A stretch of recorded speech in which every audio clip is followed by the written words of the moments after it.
on August 30th or 31st, depending on where you live in the world, there will be a full blue supermoon in the sign of Pisces. But with it comes a warning. Hi, I'm Nancy, and I'm an astrologer, and you're listening to Rise Higher Astrology. So before I get into doing the forecast for the astrological energy that's coming in for the weekend, I want to give a quick shout out to all of the people who support this channel. I truly appreciate you. I've been working very very hard on a new program to support the divine feminine and the divine masculine in their quest towards freedom, happiness, and love. And you've all been extremely patient with me. So thank you. And I love you. I'm sending you love and light. Okay, so let's get right down to it. So this special Pisces moon is going to be the biggest and brightest one of the year. And it's going to be happening at 7 degrees of Pisces with the sun at 7 degrees of Virgo. And the Pisces Virgo axis is all about healing. It's not just healing the physical body, but this is also going to be about spiritual healing. So your intuition is going to be blossoming and you're going to feel as though you're buzzing. Your intuition is going to be stronger than usual.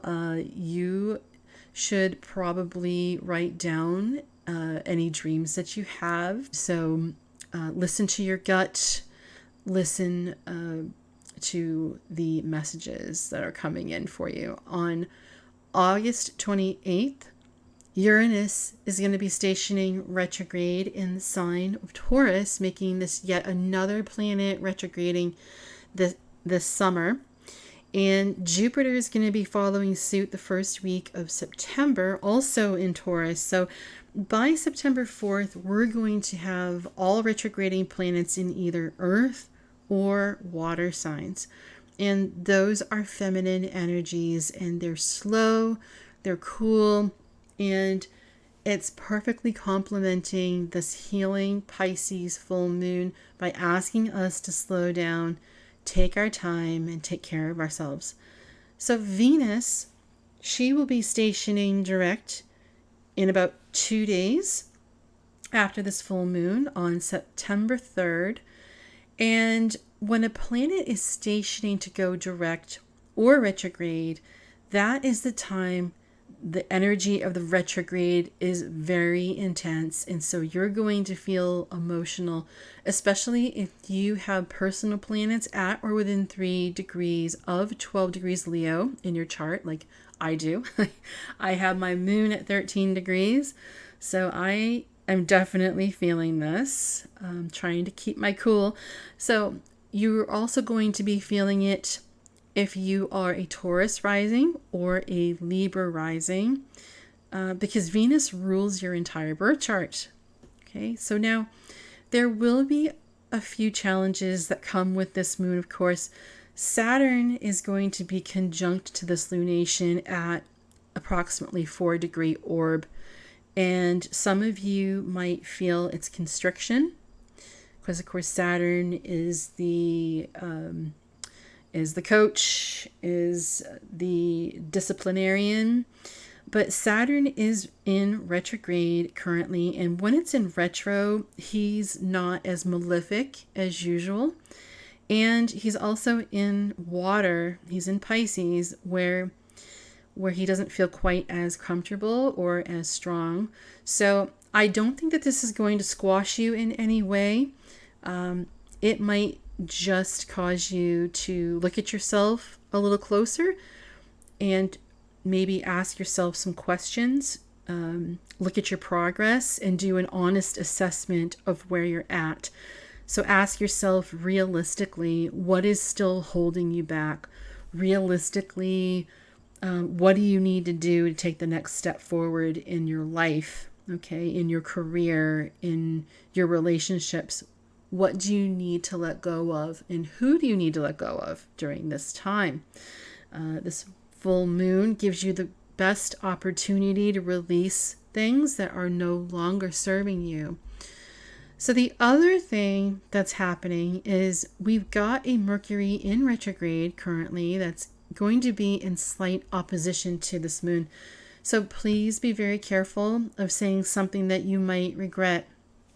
And if you need to have a serious discussion with someone, you might want to think about doing it after the weekend, doing it after the full moon passes, just so that there are no misunderstandings and no arguments taking place. And as usual, always, always, always take the high road. If there is something that you're angry about, you might want to just sleep on it before you respond. I feel like this is asking you to take the high road no matter what. Now, interestingly, for the month of September, all the planets except for the sun will be remaining in the signs that they're currently in.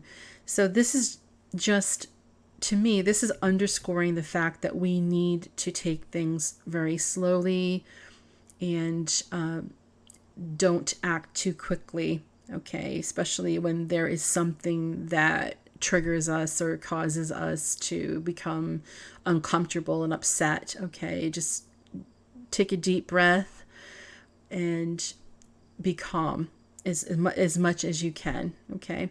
So Mars is now in the sign of Libra, and he's debilitated there.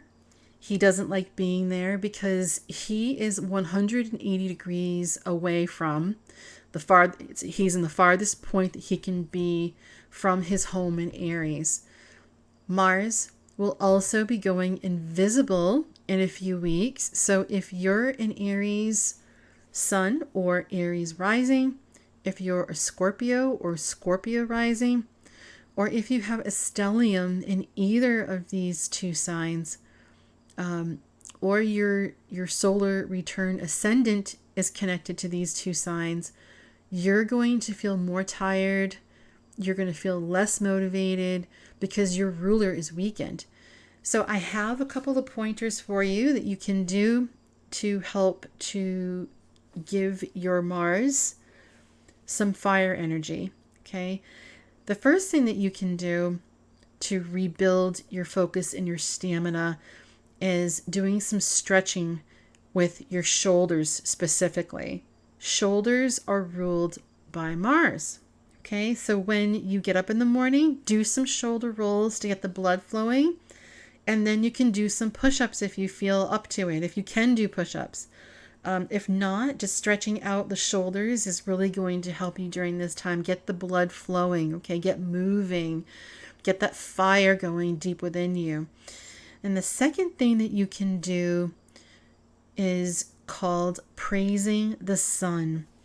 Because Mars is such a fire energy. It is friends with the sun. So you can strengthen your fire by doing this practice in the morning. Get a glass jar, fill it with spring water, go outside and breathe in the fresh air and look towards the east where the sun is rising and raise the glass to the sun. And as the sun rays shine through the water, notice all of the beautiful light and colors flowing through it. And then say a prayer of thanks.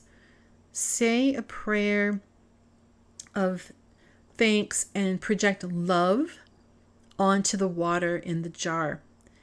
And then bring that jar to your forehead, close your eyes, think of something or someone that you love.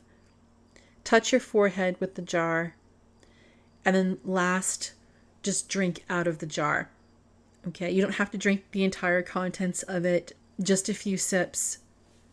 But this will help you with your, not just your fire energy with Mars, but it's also going to help improve the condition of your sun in your birth chart, because within a few weeks, the sun will be moving into the sign of Libra, which it will be debilitated there as well. We've got three planets that are going to be debilitated within 3 weeks. It's the sun, Venus in October will be moving into Virgo. She'll be debilitated there. And then Mars is in Libra and will become invisible. So I am working on getting some tips to you so that you can support your planets in your birth chart. Okay. I want you to have the most productive time right now and love yourself, because you are needed, especially next year with all of the things that are happening in 2024 with Chiron which is going to be conjunct the North Node next spring. So this is heavy energy, especially with Uranus and Algol, the fixed star. I will get into that later in my discussions. But for the divine feminine, for the divine masculine, we have a lot of work to do on this planet. If you were listening to this, you are beautiful. You are not alone. And your heart is a lotus flower that opens, and when it does, it is a gorgeous thing. So I'm going to leave it here. I am sending you all peace and harmony, and have a safe and happy weekend. Okay, love to you. Bye-bye.